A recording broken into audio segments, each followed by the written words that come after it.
Galatia pasal yang ketiga, ayat yang ke-13 dan ke-14. Kristus telah menebus kita dari kutuk hukum Taurat dengan jalan menjadi kutuk karena kita. Sebab ada tertulis, terkutuklah orang yang digantung pada kayu salib. Yesus Kristus telah membuat ini supaya di dalam Dia berkat Abraham sampai kepada bangsa-bangsa lain, sehingga oleh iman kita menerima Roh Kudus yang telah dijanjikannya itu. Alkitab mengatakan bahwa terkutuklah orang yang digantung pada kayu salib.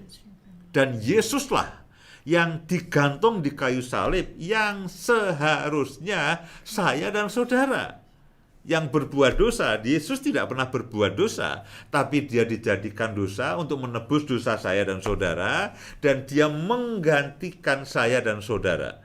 Sama seperti Dia ditikam, Dia menderita kesengsaraan, Dia diremukkan, Dia mengalami bilur-bilur, semuanya itu untuk menggantikan saudara dan saya. Saudara ditikam, saudara diremukkan, saudara dihajar, Yesus semuanya mengalami itu semuanya untuk menggantikan saya dan saudara. Ganjaran yang mendatangkan keselamatan bagi kita ditimpakannya kepada Yesus. Demikian juga dengan Galatia. Dikatakan bahwa Dia menjadi kutuk karena kita. Ya, Kristus telah menebus kita dari kutuk hukum Taurat dengan jalan apa? Menjadi kutuk karena kita. Karena ketika Dia di kayu salib, disalibkan, itu adalah terkutuk. Seperti yang dikatakan, terkutuklah orang yang digantung pada kayu salib. Nah, Yesus itu digantung pada kayu salib, sehingga orang mengatakan terkutuklah Dia yang tergantung di kayu salib. Saudara dan saya tahu Dia digantung di kayu salib, Dia mengalami kutuk itu semuanya bukan karena kesalahannya. Itu adalah karena kesalahan saya dan saudara yang ditanggung oleh Dia. Karena itu dikatakan Dia memecahkan roti itu, Dia meremukkan roti itu, diberikan kepada saudara dan saya. Supaya apa? Saudara dan saya tidak perlu mengalaminya.